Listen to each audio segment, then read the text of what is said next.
Hi friends, എല്ലാവർക്കും പുതിയൊരു വീഡിയോയിലേക്ക് സ്വാഗതം. കൊണ്ടയത്തെ ഉത്സവം എന്നാണ്. നമ്മൾ അതിനായിട്ട് പോവാണ്. രാവിലെ ആനയോട്ടൊക്കെ ഉണ്ടായിരുന്നു, നമ്മൾ അതിനെല്ലാം പോയി. അത് കഴിഞ്ഞ് വൈകിട്ട് കാശി സ്കൂളിൽ പോയിട്ടുണ്ടായിരുന്നു. അങ്ങനെ കാശിയെ വിളിക്കാനായിട്ട് വൈകിട്ട് ഞങ്ങളൊരു 2:30-3 മണിയായപ്പോൾ വന്ന് അവനെയും വിളിച്ച് റെഡിയാക്കിയതിന് ശേഷം നമ്മൾ മുണ്ടക്കിലോട്ട് പോവാണ്. അപ്പോൾ അമൃതോളം വഴിയാണ് വരുന്നതെന്ന് പറഞ്ഞ് ഏട്ടൻ ആ വഴിയാണ് പോയത്. നമുക്കിതെല്ലാം കണ്ട് പോവാം, രാത്രിയാകുമ്പോൾ ചിലപ്പോൾ എല്ലാം വിശദമായിട്ട് കാണാൻ പറ്റത്തില്ലെന്നും പറഞ്ഞുകൊണ്ട് നമ്മൾ പോവുകയാണ്. വണ്ടി നിർത്തിയൊന്നുമില്ല, നമ്മൾ വണ്ടിയിൽ അങ്ങോട്ട് ആ വഴി പൊയ്ക്കൊണ്ടിരുന്ന എല്ലാം കാണുമായിരുന്നു. പ്ലോട്ടൊന്നും അധികം നമുക്ക് കാണാൻ പറ്റിയില്ല, അപ്പോഴത്തേക്ക് ബ്ലോക്ക് ആവുമെന്ന് എല്ലാവരും പറഞ്ഞതുകൊണ്ട് പിന്നെ നമ്മൾ കുറച്ച് ഭാഗം വരെ ചെന്നിട്ടിങ്ങ് പോന്നിട്ടുണ്ടായിരുന്നേ. ഇതൊക്കെ ഈ രാത്രി ലൈറ്റിട്ട് കാണാനാണ് കൂടുതൽ ഭംഗി. ഇപ്പോൾ ഇവരെല്ലാവരും ഇതെല്ലാം ചുമന്നുകൊണ്ട് പോകുന്നു എന്നുള്ളത് മാത്രമേ ഉള്ളൂ, അത്ര ഇതായിട്ട് കാണിക്കുന്നൊന്നുമില്ല. പിന്നെ ചെണ്ടകൊട്ടുകാരെല്ലാവരും ഉണ്ടായിരുന്നു. പിന്നെ ഇപ്പോൾ വെറൈറ്റി ആയിട്ടുള്ളതാണല്ലോ ഈ കരടിയും പാണ്ടയൊക്കെ വരുന്നത്, ഗൊറില്ലയൊക്കെ ഉണ്ട് കേട്ടോ, നല്ല അടിപൊളിയായിരുന്നു. അതൊക്കെ നല്ല രസമുണ്ടായിരുന്നു. ഇത് നമ്മളെ ചിന്നക്കട ഒരു അമ്പലത്തിൽ ഇത് കണ്ടിട്ടുണ്ടായിരുന്നു കേട്ടോ. ഇവിടെ പിന്നെ കുറച്ചുകൂടെ വെറൈറ്റികളൊക്കെ ഉണ്ടായിരുന്നു. അപ്പോൾ അതെല്ലാം കണ്ട് ഭയങ്കര ആകാംക്ഷയിലിരിക്കുവാണ് ശ്രീമോനും കാശിയൊക്കെ. അപ്പോൾ കാശിയാണെങ്കിൽ കൈ കാണിക്കുകയും കൈ കൊടുക്കാനായിട്ട് നിൽക്കുകയും എല്ലാം ചെയ്യുന്നുണ്ട് കേട്ടോ. എന്തുമായാലും ഈ ഗൊറില്ല എന്തായാലും കൈ കൊടുത്തിട്ടാണ് പോയത് കാശിക്ക്. അത് പുറകെ ഒരു പാണ്ട വരുന്നുണ്ട്, നടക്കാൻ പോലും വയ്യാൻ തോന്നുന്നു, പാവം കേട്ടോ. ഒരു കണക്കിന് പറഞ്ഞാൽ അവരുടെ കാര്യം കഷ്ടമല്ലേ, എത്ര സമയം അതിൻ്റെ അത് നിൽക്കണം, എന്തുമാത്രം ചൂടായിരിക്കും അല്ലേ. അപ്പോൾ ഞങ്ങൾ കാണുമ്പോഴെല്ലാം ഇത് തന്നെ പറയുന്നുണ്ടായിരുന്നു. പക്ഷേ അതിൻ്റെ അകത്ത് നിന്ന് എയർ ഹോൾ കൊടുത്തിട്ടുണ്ട് കേട്ടോ. എനിക്കൊന്നൊരു ഫാൻ പോലെ എന്തോ ഒരു സംഭവം അത് ഫിറ്റ് ചെയ്തിട്ടുണ്ട്, അകത്തെ ചൂട് പുറത്തോട്ട് കളയാൻ വേണ്ടിയിട്ടേ. അങ്ങനെ എന്തോ ഒരു സംഭവം ഉണ്ട് അതിൽ, നമുക്ക് വിശദമായിട്ട് അറിയത്തില്ലെങ്കിലും കണ്ടപ്പോൾ അങ്ങനെ തോന്നി. അത് കഴിഞ്ഞ് കുറേ കണ്ടുകൊണ്ട് നമ്മൾ അങ്ങോട്ടങ്ങ് പോവുകയാണ്. അപ്പം ഫ്ലോട്ടുകളൊന്നും ശരിക്കും നമുക്ക് കാണാൻ പറ്റിയില്ല, വണ്ടിയിലങ്ങ് പോവുകയും ചെയ്യുന്നതുകൊണ്ട് എല്ലാം ഒന്നും പ്രവർത്തിക്കുന്നില്ലല്ലോ, ചുമ്മാ പോകുന്നതല്ല ഉള്ളൂ. അതുകൊണ്ട് അപ്പോൾ ഏട്ടൻ്റെ ഒരു കൂട്ടുകാരനായിരുന്നു വണ്ടി ഏതായാലും പറഞ്ഞ് അങ്ങോട്ട് പോകത്തില്ല, ബ്ലോക്ക് ആകുമെന്ന് പറഞ്ഞപ്പോഴും നമ്മളിങ്ങനെ തിരിച്ചു പോന്നിട്ടുണ്ടായിരുന്നേ. നമ്മൾ നേരെ മുണ്ടക്കിലോട്ടാണ് വന്നത്. വീട്ടിൽ നിന്ന് ഇറങ്ങുന്നതിന് മുമ്പ് ഞാൻ വിളിച്ച് പറഞ്ഞായിരുന്നു ഞങ്ങൾ ഇറങ്ങി റെഡിയായി നിൽക്കണേന്ന്. പൊടിവാവ ജന്മം ചെയ്താൽ റെഡി ആവത്തില്ല, പൊടിവാവ ഞാൻ വന്ന് ഒരുക്കിയാൽ മതി എന്നും പറഞ്ഞ് നിൽക്കുമായിരുന്നു. അങ്ങനെ പിന്നെ ഞാൻ വന്ന് കഴിഞ്ഞപ്പോഴത്തേക്ക് ഡ്രസ്സൊക്കെ ഇട്ടിട്ടുണ്ടെന്നുണ്ടായിരുന്നു. അങ്ങനെ പിന്നെ മുടിയൊക്കെ കെട്ടി മുല്ലപ്പൂവൊക്കെ വെച്ച് കൊടുത്ത് ഞങ്ങൾ ഒരു 6:30-7 മണി അടുപ്പിച്ചാകാറായി. അപ്പോഴത്തേക്ക് നമ്മൾ വീട്ടിൽ നിന്ന് ഇറങ്ങി എല്ലാവരും നടന്നാണ് പോകുന്നത്. നമ്മൾ കളരിക്കാവ് അമ്പലം വരെ പോകും. നമ്മുടെ കൊണ്ടയത്തെത്തിയപ്പോഴത്തേക്ക് കുറേ ആൾക്കാർ ഇവിടെ ഉണ്ടായിരുന്നു. ഇവിടെ എന്തോ ഒരു കഥകളി എന്തോ ഒരു സംഭവം അവിടെ നടക്കുന്നുണ്ടായിരുന്നു. നമ്മളതൊന്നും കണ്ടില്ല, നമ്മൾ നടന്ന് അങ്ങ് പോകാനായിട്ടുള്ള തീരുമാനമാണ്. എല്ലാ വർഷവും ഇങ്ങനെ തന്നെയാണ് കേട്ടോ. നമ്മൾ നടന്ന് കളരിക്കാവിൽ ചെന്ന് അവിടെ ചെന്ന് എല്ലാം കണ്ടതിന് ശേഷം അതിൻ്റെ കൂട്ടത്തിലാണ് നടന്ന് നമ്മൾ ഇങ്ങോട്ട് വരുന്നത്. അപ്പോൾ ഇതിപ്പോൾ അവിടെ പോയി കണ്ടിട്ട് നമുക്ക് ഇടവഴി കയറി ഇങ്ങ് പോരാ എന്നുള്ള പ്ലാനിലാണ്. ശ്രീമോനെ ഒന്നും എടുത്തുകൊണ്ട് നടക്കാൻ അത്ര വയ്യ, ഏട്ടന് നടുവേദന ഉണ്ടായിരുന്നു. അതുകൊണ്ട് ഏട്ടൻ കുറച്ച് സമയം ശ്രീമോനെ എടുത്തുള്ളൂ, ബാക്കി ഫുൾ ടൈം ഞാൻ എടുക്കേണ്ടി വന്നു. അപ്പോഴത്തേക്ക് ഞാൻ കുഴഞ്ഞേ. അപ്പോൾ കുറച്ച് സമയം ശ്രീമോൻ ഇറങ്ങി ഒന്ന് നിന്നാണ് ഇത് കാണാൻ. അപ്പോൾ ഇതൊക്കെ വരുന്ന കണ്ടപ്പോഴത്തേക്ക് പേടിച്ചിങ്ങ് ഓടി എൻ്റെ പുറകെ വന്നേന്നേ. ബാക്കി കാഴ്ചകൾ കാണാം.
അസുര ചക്രവർത്തിയായ കമഹാസുരൻ ആമി പരാശക്തിയോട് കമഹാസുരനിൽ നിന്ന് ദേവലോകത്തെ രക്ഷിക്കണമെന്ന് അപേക്ഷിച്ചു. എന്നാൽ കംഹാസുരന്റെ കഠിന തപസ്സിൽ സംപ്രീതനായ ബ്രഹ്മാവ് പ്രത്യക്ഷപ്പെട്ടു. എന്ത് മരണമാണ് വേണ്ടതെന്ന് കംഹാസുരനോട് ആരാഞ്ഞു. ദേവന്മാരുടെ അപേക്ഷ പ്രകാരം ഈ സമയം ദേവി കംഹാസുരന്റെ നാവിൽ കുടിയേറി കംഹാസുരനെ മൂകനാക്കി. കംഹാസുരൻ വരമൊന്നും ആവശ്യപ്പെട്ടു.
അങ്ങനെ ഡാൻസും പാട്ടും എല്ലാം കഴിഞ്ഞ് ഫ്ലോട്ടും എല്ലാം പോയതിന് ശേഷം നമ്മൾ വേറെ ഒരു വഴിയെ കൂടെ നമ്മൾ കൊണ്ടേത്ത അമ്പലത്തിനോട്ട് വരുവാണ്.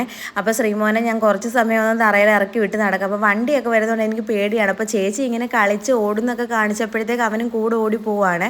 പൊടിവാവയ്ക്കാണെങ്കിൽ ഈ സൗണ്ട് എല്ലാം കൂടെ കേട്ടിട്ട് കുഞ്ഞിന് ഒരുമാതിരി ഇരിക്കുമായിരുന്നു. അവൾ അത്ര ആക്റ്റീവ് അല്ലായിരുന്നേ. പക്ഷേ നമ്മളിവിടെ നടന്നങ്ങോട്ട് പോയി പൊടിവാവയ്ക്ക് ഇറങ്ങണമെന്നുണ്ടായിരുന്നു. അപ്പോൾ ശ്രീമോൻ്റെ കയ്യെ പിടിച്ച് നടക്കണം. അപ്പോൾ രണ്ടുപേരും കൂടെ നടന്നു കഴിഞ്ഞാൽ വീഴും. അങ്ങനെ നമ്മൾ കുറേ സമയം വന്ന് അമ്പലത്തിലിരുന്ന് കഴിഞ്ഞപ്പോൾ ചേച്ചി പറഞ്ഞു നമ്മളെല്ലാം കണ്ടല്ലോ, നമുക്കങ്ങ് വീട്ടിൽ പോവാം. എനിക്കും അങ്ങ് ഇരിക്കാൻ വയ്യ, ഇവനെ കൊണ്ട് ഇവൻ അടങ്ങിയിരിക്കത്തില്ല, അങ്ങ് ഇറങ്ങി ഓടണം. അങ്ങനെ പിന്നെ നമ്മളങ്ങ് പോയി ഏട്ടനെ വിളിച്ച് പറഞ്ഞ് നമ്മൾ വീട്ടിലോട്ട് പോവാൻ വന്നേക്കാൻ പറഞ്ഞു. അങ്ങനെ നമ്മുടെ ഉത്സവം കഴിഞ്ഞു കേട്ടോ. നമ്മളാണെങ്കിൽ കാത്തിരുന്ന ഉത്സവം 10 ദിവസം കഴിഞ്ഞു. ഇനിയിപ്പോൾ അടുത്ത തുമ്പറയിലെ ഉത്സവം നോക്കിയിരിക്കുവാണ്. അപ്പം ഇന്നത്തെ വീഡിയോ ഇത്രയൊക്കെയുള്ളൂ. വീഡിയോ ഇഷ്ടപ്പെട്ടെങ്കിൽ എല്ലാവരും ലൈക്ക്, ഷെയർ, സബ്സ്ക്രൈബ് ചെയ്ത് സപ്പോർട്ട് ചെയ്യുക. പുതിയൊരു വീഡിയോ ആയിട്ട് വരുന്നത് വരെ tata bye bye, see U.